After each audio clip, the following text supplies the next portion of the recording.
Primeiramente, gostaria de me apresentar. Eu sou o Dr. Vladimir Boca Vieira de Rezende Pinto, sou médico neurologista, especialista em doenças neuromusculares, sou do ambulatório de doenças neuromusculares da Unifesp, Escola Paulista de Medicina, e gostaria muito de agradecer a oportunidade, aqui em nome da ABCMT, da Associação Brasileira de Charcot-Marie-Tooth, de falar um pouquinho nesta oportunidade sobre os sinais e sintomas relacionados à doença de Charcot-Marie-Tooth.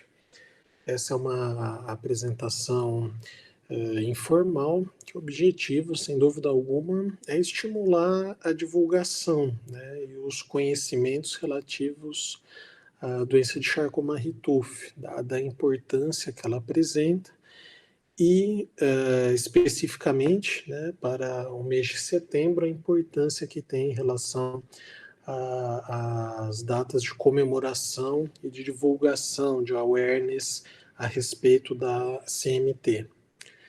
Então, falando um pouquinho a respeito do nervo periférico, quando a gente fala em uma neuropatia, assim como veremos em outras oportunidades, em outras apresentações, a neuropatia se relaciona a qualquer condição clínica que acometa o nervo periférico. O nervo periférico é responsável basicamente por pegar as informações que vão partir, motoras no caso, a partir da nossa medula espinhal, seguir todo o trajeto do nosso nervo até chegar no nosso músculo e ocorrer o movimento, a contração muscular e o movimento, assim como receber as informações das diferentes sensibilidades, as diferentes modalidades de sensibilidade. Por exemplo, calor, dor, sensação de tato, pressão, vibração, levar essas informações da periferia, através do nervo periférico, até a nossa medula, e algumas dessas sensibilidades, dessas questões sensitivas, vão ser depois reconhecidas também pelo nosso encéfalo, né? Então, o nervo periférico ele participa de todo esse trajeto, tanto no que a gente chama de eferência, do levar a informação para a periferia, quanto trazer a informação que nós médicos chamamos de aferência. Muito importante a gente entender que, apesar de parecer muito simples a estrutura do nervo periférico, ela na realidade tem uma especialização, né, na sua estrutura muito grande. Então a gente consegue entender bem isso de acordo com o que eu vou mostrar agora nesta figura. Se a gente for olhar neste corte, é como se eu tivesse o nervo periférico no trajeto dele, da parte motora e da parte sensitiva mostrada em vermelho. Quando eu faço uma secção, um corte, e se eu fosse olhar o conjunto, vocês vão ver que eu vou ter algumas fibras sensitivas e motoras, ambas caminhando juntas, lado a lado. E quando a gente olha um pouquinho mais de perto no nervo, a gente vê que não é apenas um neurônio nesse trajeto, mas são inúmeras fibras que fazem parte desse grande fascículo que a gente tem. E no meio, entre essas fibras, a gente tem o que a gente chama de tecido conjuntivo que preenche o espaço. E entre esse conjunto de fibras, o outro conjunto, a gente tem mais conjuntivo. E o que organiza o nervo em si é o que fica em volta, é o que caracteriza o que a gente chama de epineuro. Então a gente tem o epineuro, a gente tem o perineuro e o endoneuro. O endoneuro fica dentro. O perineuro pega toda essa região e as divisões, e o epineuro que fica ao redor. E especificamente em volta de cada axônio, cada fiozinho de projeção que o nosso neurônio tem para a periferia, né, do centro para a periferia, ou da periferia para o centro, a gente tem em volta do corpo, né, onde se encontram a passagem dos fiozinhos do axônio, uma camada como se fosse uma capinha em volta. Essa camada, essa capinha em volta, a gente chama de mielina. E a mielina está presente tanto nas fibras sensitivas quanto nas fibras motoras. A gente vai ver algumas características a respeito disso. esse conhecimento ele é simples, ele está sendo resumido aqui para a gente entender de uma forma mais direta, né, mais resumida, mas ela é importante para que a gente possa compreender alguns aspectos fundamentais na doença de Charcot-Marie-Tooth. Se a gente pegar agora em detalhe aquela estrutura do fiozinho passando, ó, no interior a gente tem o axônio vai fazendo todo o trajeto dele através da periferia para o centro, do centro para a periferia. E ao redor dele nós temos essa estrutura que fica enrolando como se fosse um rocambole. E uma célulazinha na periferia que é quem produz essas camadinhas. Essa célula a gente chama de célula de Schwann. A célula de Schwann é capaz de produzir essa capinha que fica no envoltório que a gente chama de mielina e o conjunto de bainha de mielina. Essa bainha de mielina ela precisa ficar bastante compactada, ou seja, não adianta eu ter uma capa toda solta, ou que tenha inchaço, tenha edema ao redor. Preciso ter ela muito bem organizada. Então, entre as diferentes camadas, nós temos uma série de proteínas pequeninas que o nosso corpo sintetiza, que vão ligando essas camadas para compactá-las de uma forma adequada. E isso é geneticamente produzido. Todo mundo tem e é geneticamente codificado.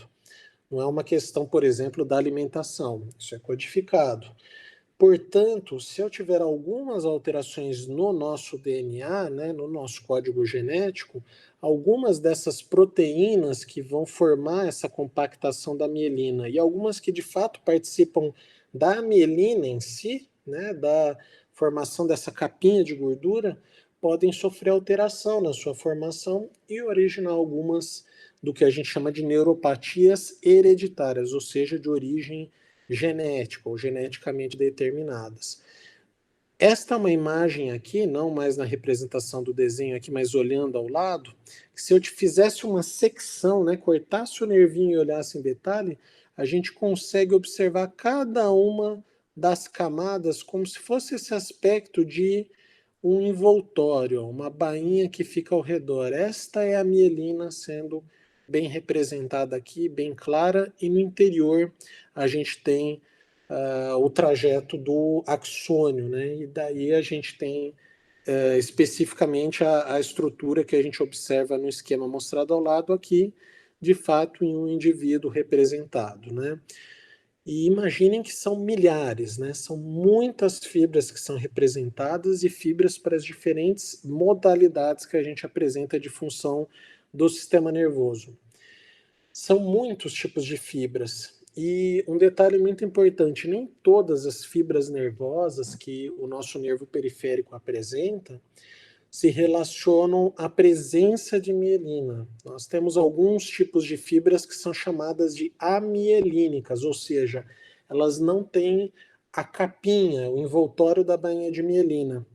Essas são fibras relacionadas ao componente de dor, fibras relacionadas à questão de temperatura, e relacionadas ao controle da questão autonômica, especificamente mais da porção simpática autonômica. E isso se relaciona a outras situações importantes para a gente, como o controle, por exemplo, de inchaço, de coloração nos membros, ou seja, são situações que nem sempre a gente pensa que podem estar relacionadas a uma situação neurológica. A gente pensa que pode ser uma situação vascular, pode ser uma complicação de uma outra situação, de uma doença metabólica que a gente apresenta, e de fato é relacionado ao contexto da fibra fina. Então, isso é o que a gente chama de fibra fina. As fibras mielínicas, como elas têm a capinha em volta, elas têm um diâmetro muito maior, elas são mais grossas. Essas são as fibras predominantemente acometidas na doença de Charcot-Marie-Tooth. Então, tanto na forma que nós vamos ver desmielinizante, quanto na forma axonal da doença de Charcot-Marie-Tooth, as principais fibras acometidas são aquelas que têm calibre maior, né? Mesmo que não seja uma forma de Charcot-Marie que afete primariamente, ou seja, por princípio, na sua origem, a questão da formação da mielina ou manutenção da mielina. nós vamos ver alguns aspectos relacionados a isso. Então, quando a gente fala de doenças neuromusculares, de uma forma geral, é um grupo muito amplo de condições clínicas. Nós temos as doenças do neurônio motor, que incluem, por exemplo, condições bem conhecidas como esclerose lateral amiotrófica, né, e inclui, por exemplo, a situação da atrofia muscular espinhal, que é uma doença muito divulgada hoje em toda a imprensa, né? É uma doença hoje de reconhecimento para populações extramédicas, né? Nós temos as doenças da junção neuromuscular, então entre o meu nervo e o meu músculo, eu tenho doenças como, por exemplo, a miastenia gravis, que entra dentro deste cenário. Nós temos as miopatias, que são as doenças do músculo estriado esquelético, ou seja, distrofias musculares, como a distrofia muscular de Duchenne, distrofia de cinturas ou distrofia cintura-membros, miopatias metabólicas, doenças mitocondriais, são várias as situações que entram aqui dentro das miopatias, é uma família grande, temos doenças adquiridas, como por exemplo a dermatomiosite, nós temos miopatias tóxicas, temos medicamentosas, endócrinas, são várias situações. E temos as neuropatias. As neuropatias podem ser, que são as doenças do nervo periférico, podem ser adquiridas, são situações que ocorrem, né, ao longo da nossa vida por causas que não são geneticamente determinadas, ou nós temos aquele grupo geneticamente determinado que são as hereditárias. Adquiridas são muitas as situações. Eu posso ter metabólica, como no indivíduo que tem diabetes, eu posso ter numa pessoa que tem um problema crônico do rim, posso ter uma neuropatia metabólica, eu posso ter uma neuropatia traumática por um acidente, por exemplo, um trauma que eu sofri, eu posso ter doenças inflamatórias que afetam o nervo, enfim, são muitas as situações, infecciosas, por exemplo, e um grupo bastante amplo das neuropatias hereditárias, que são aquelas geneticamente determinadas. Dentro desse grupo, é uma família muito grande de condições clínicas, né?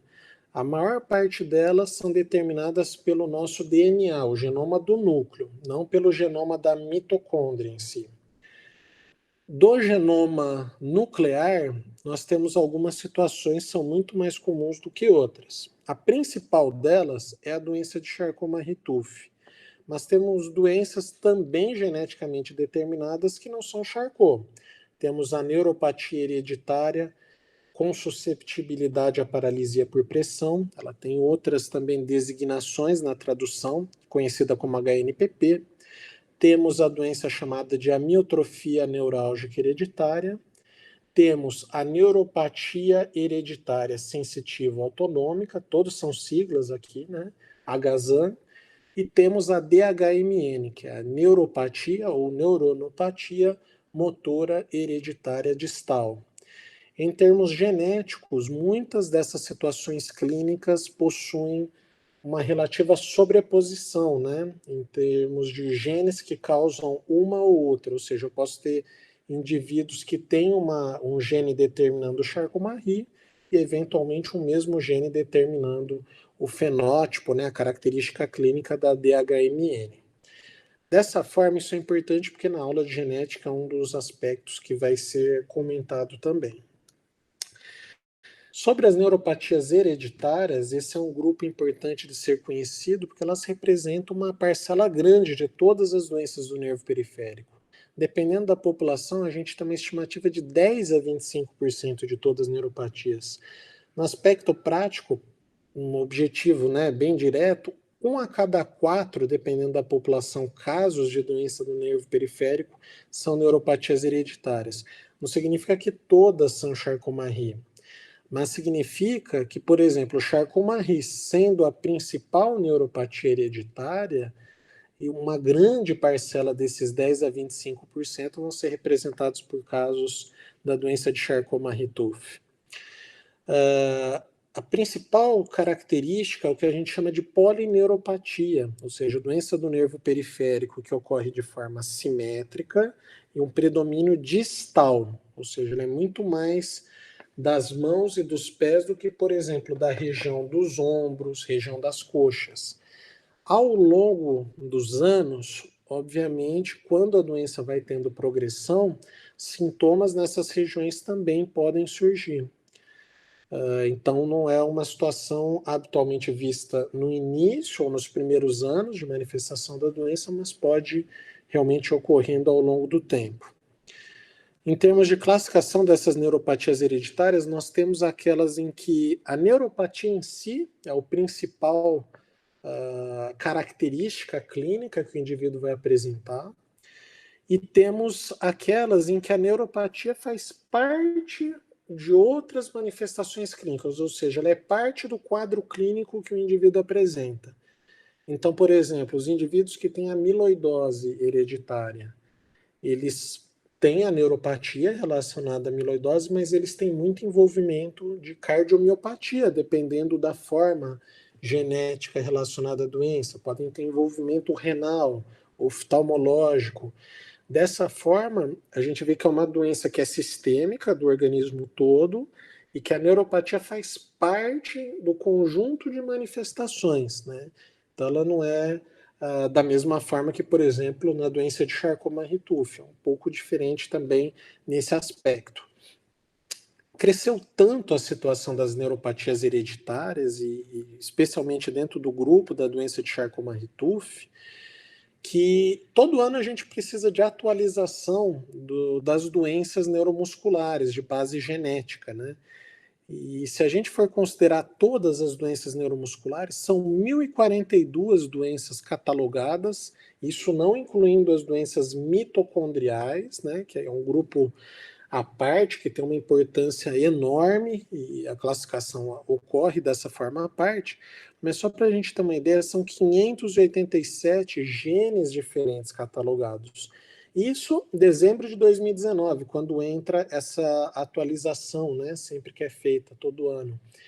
Certamente isso, da forma que está evoluindo, a gente já passou dos 600 há muito tempo, já nesse momento, né, deste ano.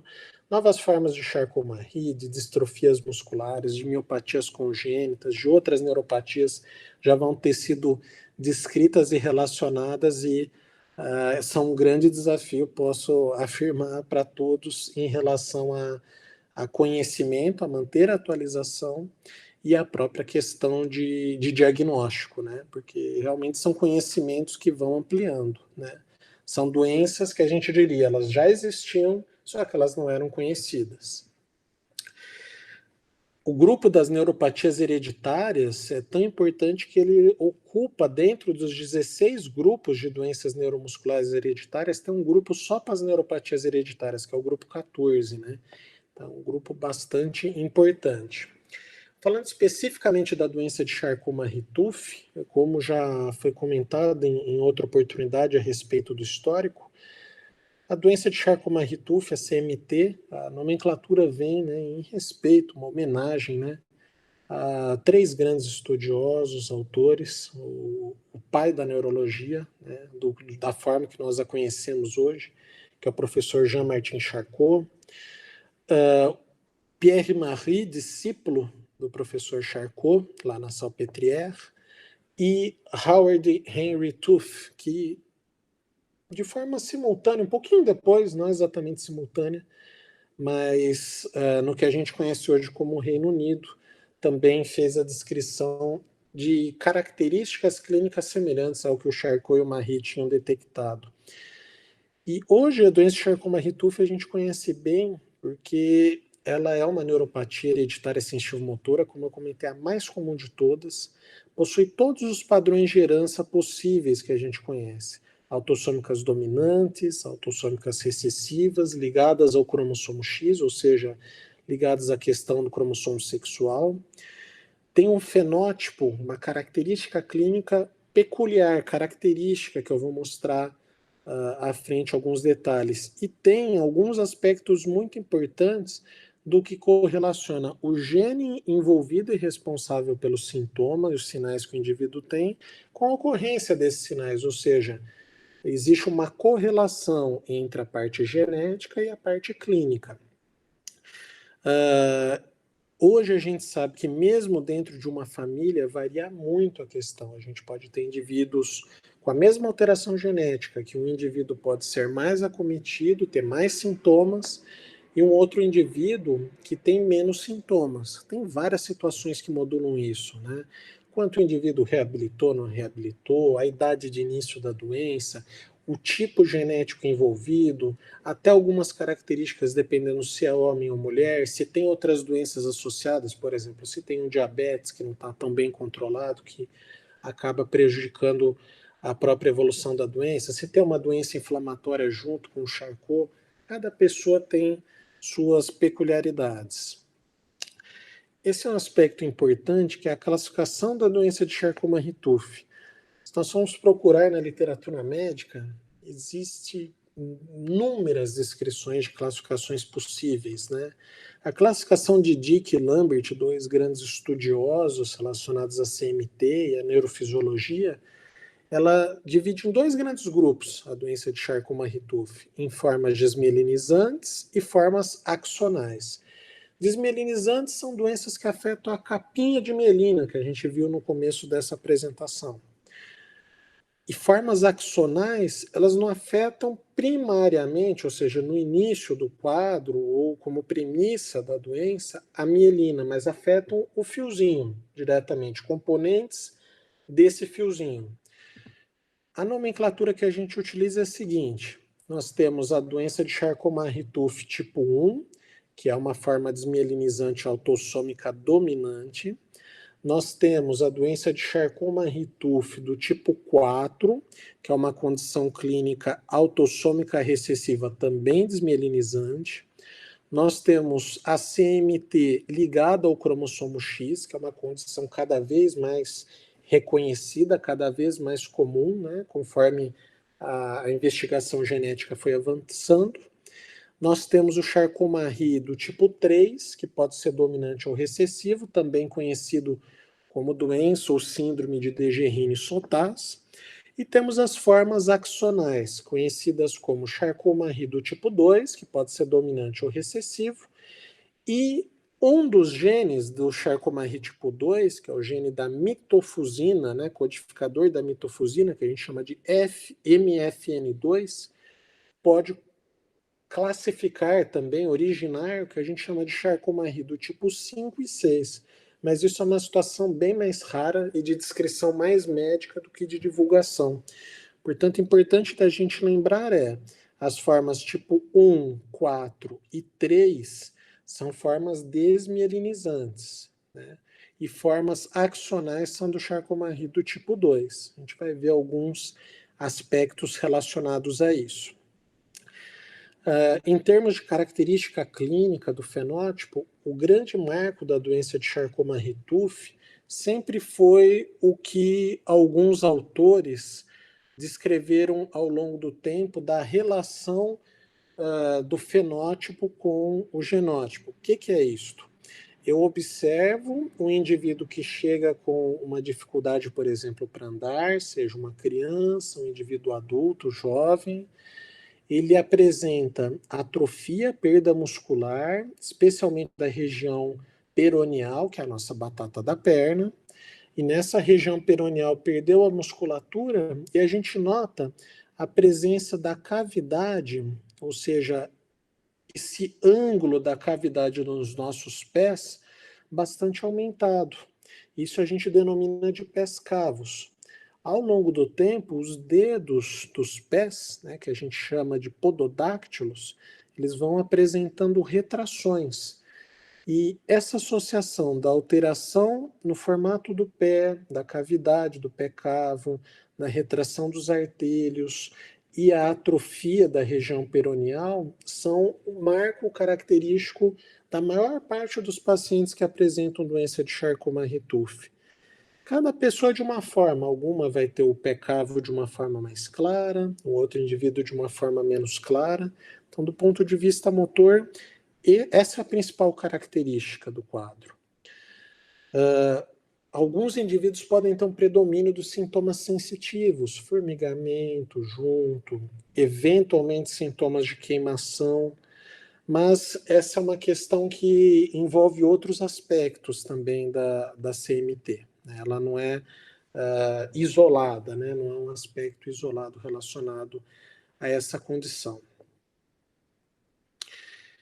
Quando a gente fala de CMT, também é uma situação muito frequente que se pensa, será que isso é uma doença, já que o nome da doença é relacionado a pesquisadores estrangeiros, que aconteça só fora do país e aqui não ocorre?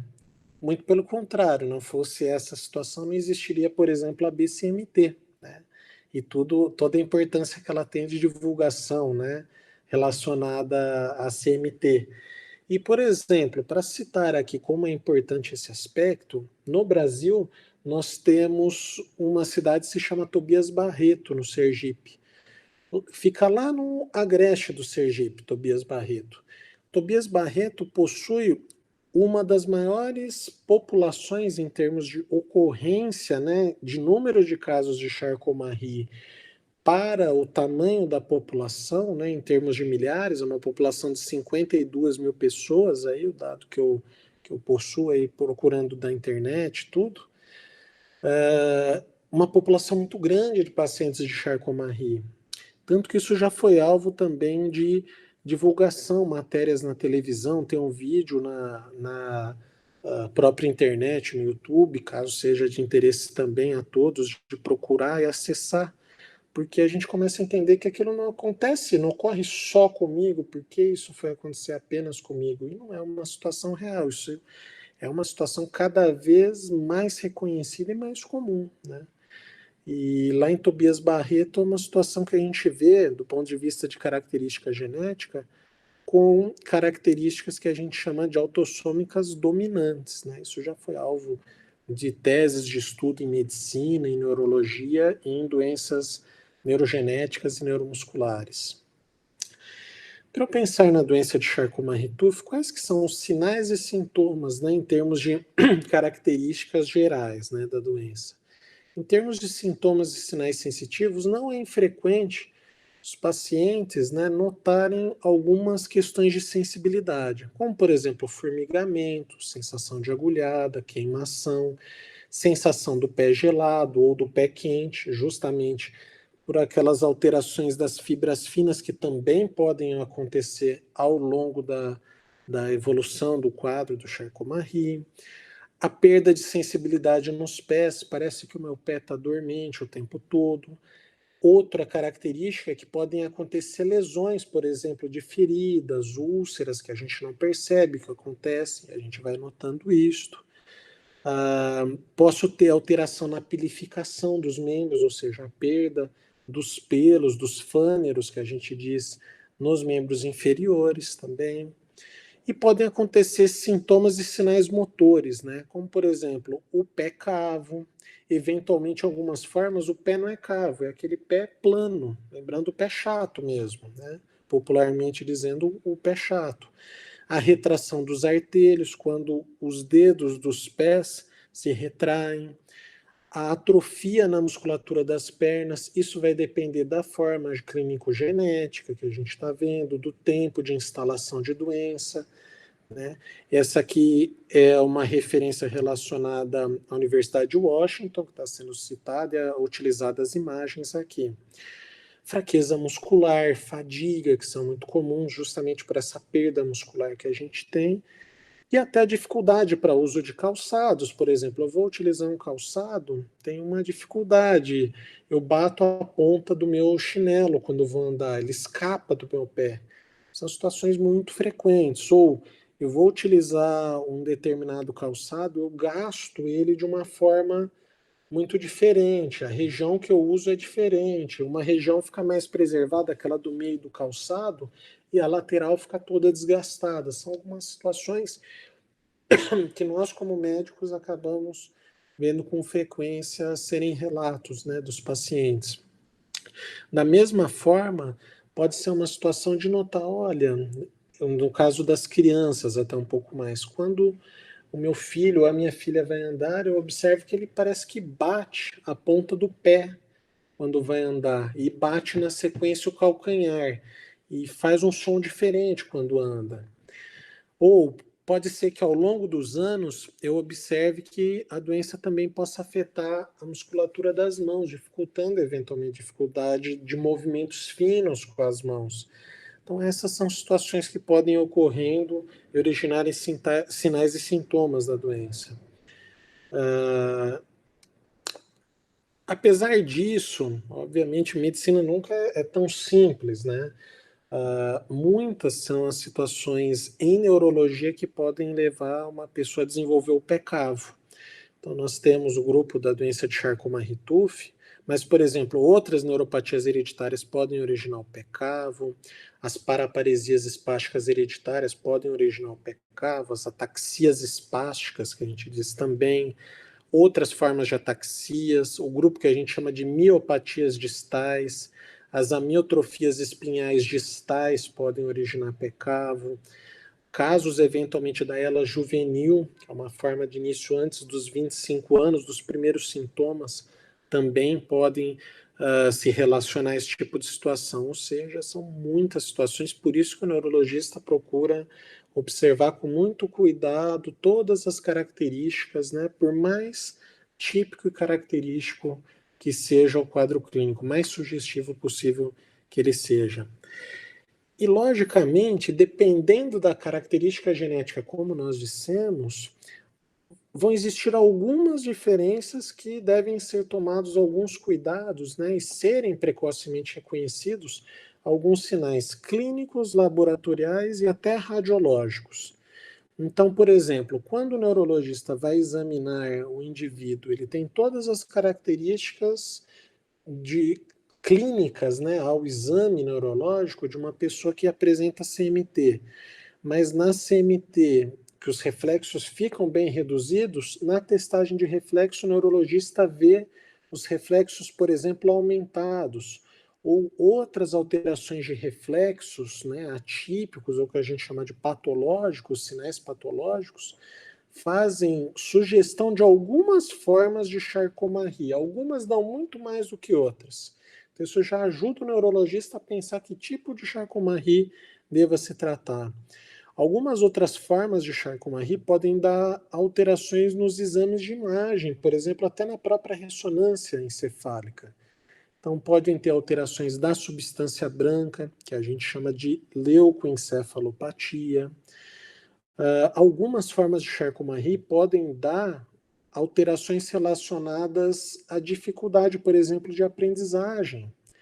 Algumas formas podem originar surdez. Então, algumas formas, especialmente as clássicas formas desmielinizantes e algumas formas axonais também, precisam sempre daquela rotina de investigação com audiometria ou o exame do Bera, dos potenciais auditivos, porque eles permitem a detecção precoce, assim como a reabilitação ou o tratamento específico necessário. Outros podem dar alteração da via visual ou do nervo óptico, da mesma forma fundamental de reconhecer. Então, por exemplo, o gene relacionado à mitofusina, que é a forma mais comum de forma axonal, corresponde a mais ou menos 30% das formas axonais na literatura médica, pode originar algumas alterações do nervo óptico ao longo do tempo. Então, a gente precisa acompanhar com bastante cuidado esse aspecto. Catarata pode acontecer em algumas formas, mesmo uma catarata de início mais precoce. Nós podemos ter, por exemplo, paralisia de prega vocal, então rouquidão que o indivíduo possa apresentar. Isso vem sendo cada vez mais reconhecido relacionado a CMT. No passado se atribuía a outras situações clínicas. O indivíduo fumava, ou ele teve que fazer uma determinada cirurgia, ou tem um problema na tireoide e tem essa situação da rouquidão. Hoje a gente consegue detectar que existe tudo isso, um link, uma relação entre esses sintomas. E, por exemplo, para a gente ter uma ideia, até alterações renais, né? Então, nefropatias, que a gente diz, podem se relacionar a um gene de Charcot-Marie que pode originar, além do Charcot-Marie, da neuropatia, os sintomas clássicos da neuropatia, originar também alteração no funcionamento renal. Por isso que é muito importante acompanhar com o médico neurologista, né, de preferência especialista em doença neuromuscular, para que tudo isso seja muito bem cuidado, né? Lógico, como tudo em medicina, quanto mais precocemente a gente reconhece uma alteração e intervém, muito melhor, né? Falando um pouquinho de cada tipo, de uma forma breve, né? Não é nosso objetivo aqui falar detalhadamente de tudo sobre todas as formas, mas alguns aspectos são importantes. A forma de Charcot-Marie do tipo 1, que é o que algumas pessoas chamavam, né, os neurologistas mais antigos, ou a literatura médica mais antiga, de Charcot-Marie clássico. Na literatura médica, utilizava-se há muitos anos, 20, 30 anos atrás, ou até mais, uma nomenclatura que era um aspecto que os franceses e ingleses escreviam que era o aspecto que o membro ficava como se fosse o aspecto da garrafa de champanhe invertida. O que seria isto? Se refere à região da coxa com a musculatura mais preservada e distalmente, como a atrofia se desenvolve ao longo dos anos, fica mais afilado o membro, ele fica mais fino pela perda muscular. Então, esse é um aspecto que surgia muito na literatura médica. Nem todo mundo precisa ter todas as características, mas esse foi um aspecto que, durante muitos anos, norteou o reconhecimento de alguns sinais, né, clínicos para o neurologista e o geneticista. A maior parte dessas formas de Charcot-Marie são autossômicas dominantes, né, dentro do grupo do Charcot-Marie tipo 1. Né?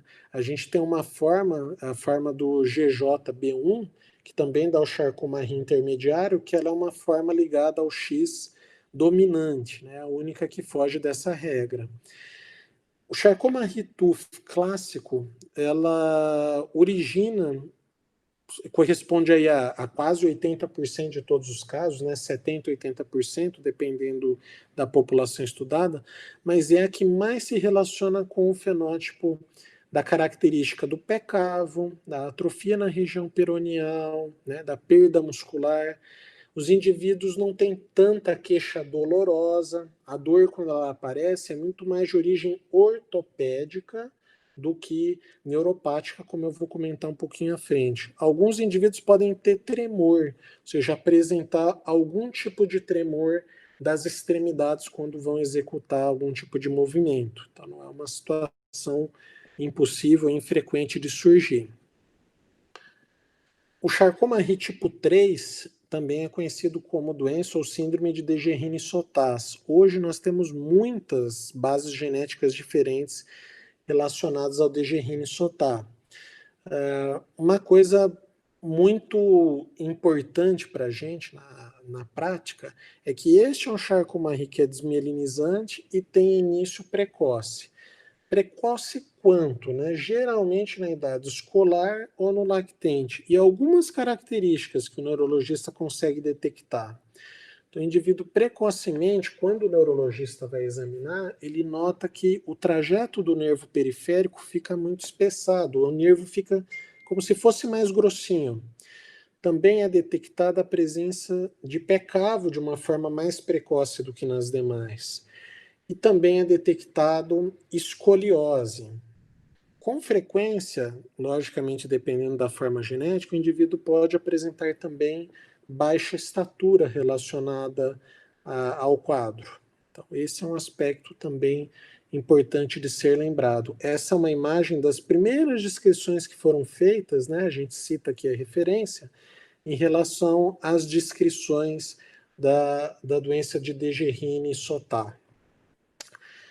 O Charcot-Marie do tipo 4 é uma forma relativamente recente, pensando em ciência, em neurologia, né, em neurogenética, mas que vem crescendo muito. Né? Eu poderia dizer aqui que 15, 20 anos atrás, basicamente existiam 2, 3 formas de Charcot-Marie do tipo 4, que é a forma desmielinizante recessiva, e que muitas vezes essa situação clínica ou não era reconhecida, né, propriamente como uma neuropatia hereditária, ou eventualmente era atribuído a outro quadro clínico, dada a semelhança que pode apresentar. Mas a doença de Charcot-Marie do tipo 4, o grande marco clínico é que a maior parte dos indivíduos, mais de 90% deles, apresenta o início bem precoce, ou seja, nos primeiros 2 anos de vida, para a ampla maioria, ou até os 5 anos no restante, né, que não tem início tão precoce no lactente, tem no pré-escolar. E algumas situações chamam a atenção para essa ocorrência, né? Alguns sinais clínicos que podem ocorrer. Então, dificuldade na parte ventilatória, por exemplo, do músculo diafragma, a paralisia da prega vocal, com a questão da rouquidão, que pode alguns indivíduos apresentarem, perda auditiva, são algumas características que são um pouco mais frequentes dentro desse grupo do que nos demais. Não significa que é exclusivo, né? Assim como não significa que todos os indivíduos acometidos vão apresentar, de forma alguma. E aqui é para mostrar justamente que aquela capinha de mielina que a gente tem, né, que eu mostrei lá no início da apresentação, ela acaba se perdendo ao longo do tempo e fica muito mais axônio presente do que a presença da capinha, da bainha de mielina. Então, nesta forma, a gente tem uma perda da mielina, né? Então, existe uma tentativa do nosso corpo de remielinizar, de formar mielina novamente. Falando um pouquinho agora das formas axonais, né? Vou dar um destaque para a forma do tipo 2 e para a forma do tipo 5, que é derivada de uma das formas do tipo 2. A maior parte das formas do tipo 2 são autossômicas dominantes, porém, como eu já tinha comentado, a gente tem formas recessivas também. E temos também forma ligada ao X, mas a maioria é dominante, né? Isso é importante do ponto de vista de aconselhamento genético, como vai ser conversado na aula de genética. 1/3 dos casos, ou seja, 1 em cada 3, são da forma que a gente chama de Charcot-Marie 2A2, relacionados ao gene da mitofusina. A maioria dos pacientes apresenta algum tipo de sintoma até a segunda década de vida, ou seja, entre os 11 e os 20 anos, apresenta algum tipo de sintoma. Não significa que o quadro clínico com todas as manifestações vai estar presente nesse momento, né? Mas é importante a gente ter uma ideia disto. O quadro clínico em si, ele é semelhante ao do Charcot-Marie do tipo 1A, mas chama um pouco a atenção que aquele aspecto do pé cavo, né, o quanto ele fica cavo, o quanto tem da retração dos dedos dos pés, dos pododáctilos, é menos intensa para a maior parte dos quadros axonais. Isso não é uma coisa que vale para todo mundo, mas é uma coisa pensando no grupo como um todo. Algumas peculiaridades chamam a atenção. A perda auditiva que pode ocorrer, aquilo que eu comentei das alterações da substância branca, também pode ter paralisia de prega vocal, só que acontece ao longo da doença, a paralisia diafragmática, dificuldade respiratória por conta disso, geralmente também no transcorrer da doença, mas não é um item obrigatório, algumas formas têm mais do que outras. E o mais importante de tudo, né, é que esta é uma forma que, assim como a tipo 4, ela está muito em expansão. Então, muito ainda se tem a ampliar de conhecimento sobre as formas axonais, né? Então, isso é um dado que é importante da gente saber, porque muitas vezes, quando o indivíduo vai fazer uma investigação genética, com exames como sequenciamento completo do exoma, painéis genéticos de neuropatia, o sequenciamento não revela a alteração especificamente, por exemplo, de um dos genes, mas isso não invalida o diagnóstico de Charcot-Marie de forma alguma. É que a gente ainda tem, no estágio atual da medicina, muito que aprender, né, especialmente da questão genética. E isso vai sendo cada vez mais importante diante do advento das novas terapias genéticas, né, que vão sendo desenvolvidas e que, felizmente, a gente tem tido a oportunidade, especialmente desses últimos 5 anos para cá, de vivenciar essa era e ter mudado tanto a vida de pacientes com as diferentes condições, né? Também o Charcot-Marie ligado ao X é uma forma que pode ser recessiva ou dominante, uma forma cada vez mais reconhecida. Sendo uma doença ligada ao X, o cromossomo X do homem sempre vem da mãe. O Y, que caracteriza ele como homem, né, sexo masculino, vem sempre do pai. Portanto, os indivíduos com a forma ligada ao X, Ou a alteração genética surgiu apenas para eles, né, que foi o que a gente chama de uma mutação de novo, ou existe a alteração genética transmitida, né, aquela mutaçãozinha transmitida através do cromossomo materno. Isso não significa, por outro lado, que as mulheres não tenham nenhum tipo de manifestação, né? Hoje a gente sabe que, por exemplo, mulheres que têm a alteração em um dos cromossomos X, já que a mulher é XX, a alteração em um dos cromossomos X sozinha pode originar, em parte, algumas das manifestações de neuropatia, mas com o que a gente diz de um quadro mais atenuado, mais leve, geralmente sem todas as manifestações que ocorrem no sexo masculino e com um quadro mais tardio. Geralmente ele é bem mais tardio do que acontece nos meninos que apresentam esse quadro. É muito mais frequente nessa forma a ocorrência, por exemplo, de alteração na substância branca, né? Então já são muitas as descrições, por exemplo, na literatura médica, de indivíduos que se pensava terem outros diagnósticos, como por exemplo, esclerose múltipla, pensou-se que teriam outras doenças desmielinizantes ou outras doenças da substância branca, e na realidade eles tinham o diagnóstico de doença de Charcot-Marie-Tooth ligada ao X. Então, uma situação que vem sendo cada vez mais reconhecida, um grupo que vem crescendo, se a gente considerar aí de 10 a 20% dos pacientes, é uma parcela relativamente grande, né? Deixo aqui como mensagens finais, então, que os sinais e sintomas da CMT são muito característicos na maior parte dos casos, né? Isso é importante porque eles devem ser reconhecidos não só por profissionais de saúde, mas por pacientes, por familiares e eu diria que pela sociedade como um todo, né? Quanto mais precocemente a gente procura atendimento médico, reconhece um determinado diagnóstico que a gente apresenta, isso traz uma possibilidade de mudança, né, de paradigmas de tratamento, reabilitação, né, tratamentos específicos que são hoje também uma das grandes vertentes em doença neuromuscular de uma forma muito melhor. E lembrar que além das manifestações motoras e sensitivas, determinadas formas genéticas de Charcot-Marie podem originar outros sintomas, que aí a importância da gente ter um acompanhamento por conta da doença de Charcot-Marie-Tooth também. Então pode originar perda auditiva, pode, dificuldades visuais, alteração no funcionamento intestinal, dificuldades relacionadas à incontinência urinária, ou seja, todas as situações que hoje a gente tem possibilidade de intervir, melhorar a qualidade de vida, né? Ter abordagens e cuidados específicos a serem oferecidos. E lembrar que mais raramente algumas outras formas podem ter manifestações que eu diria atípicas, mas que hoje, diante da evolução da genética, se tornam cada vez mais reconhecidas como dificuldade de aprendizagem, alterações de memória, cardiopatia, arritmia cardíaca. Isso não significa que o indivíduo que tem a CMT não possa ter outros problemas de saúde que tenha que cuidar, diabetes, pressão alta, doença cardíaca por outros motivos, enfim, neoplasias, né, tratamento para câncer necessário, mas isso significa que aquilo que se enxergava antigamente da doença de Charcot-Marie, como a gente mostrou, mudou muito ao longo dos anos.